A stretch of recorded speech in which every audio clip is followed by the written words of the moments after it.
for me, I have this.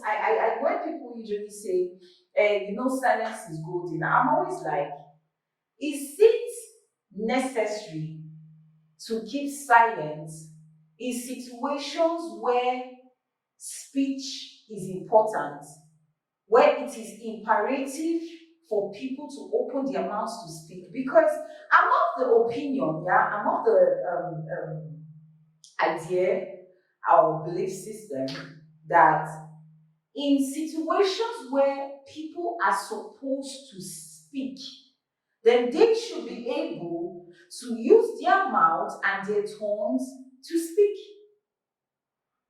It is not healthy.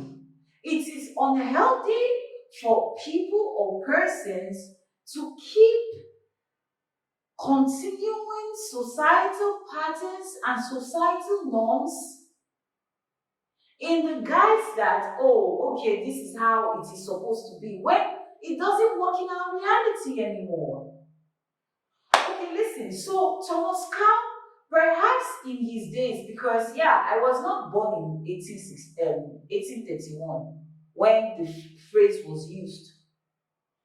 I don't know what was happening in the period of Thomas Carr in Egypt when he decided it is better to be silent than speak, which I'm not totally refuting that. But in our present day today, in situations or when you are caught up in times, situations, in places where it is necessary for you to open your mouth and speak, and then you are saying silence is golden. No, silence is not golden. At that moment, silence is fool. Silence is foolishness. Silence is fear. Silence is a building of power. Silence is you not understanding yourself enough to lend your voice, to speak clearly when you are supposed to speak clearly. So before now, I actually want to put it to everybody, yes?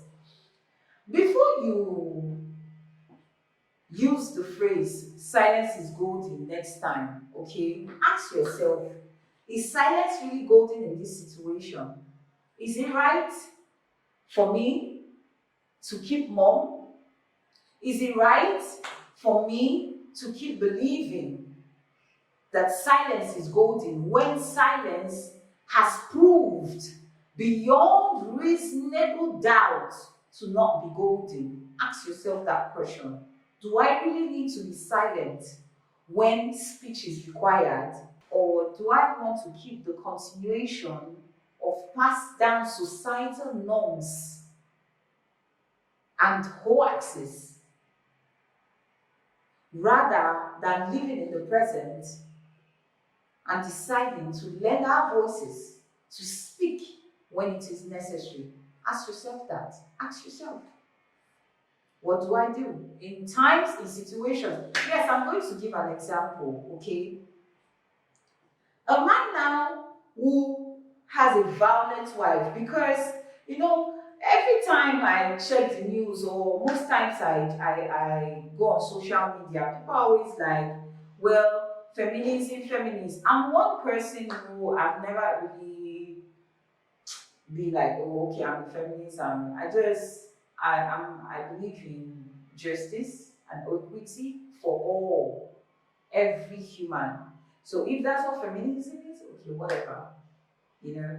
So basically, a man who is in an abusive relationship or who is in a toxic relationship, but because of ego, because he doesn't want his friends, his family, he doesn't want people to know that, oh, he's in an abusive relationship, he does not want any kind of help, then that is a silence that is based on fully.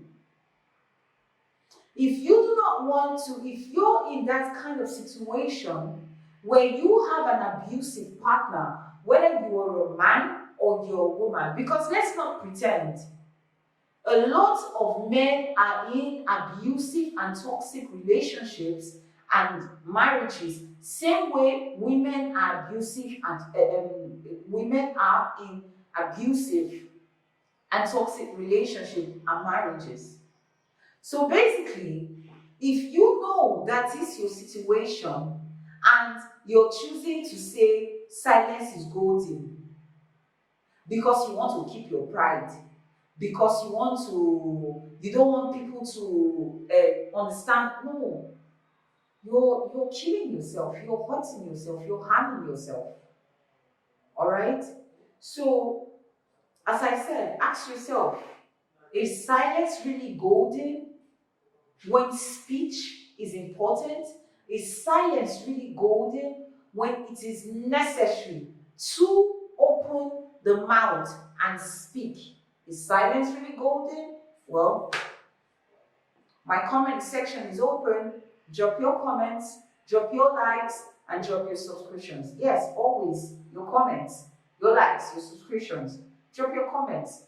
Tell me your opinion. What do you think? Is silence golden when people are supposed to be talking? Is silence really golden? Or is this a myth or a hoax that doesn't really work? Tell me. What do you think? Well, that's the end of this episode. Thank you.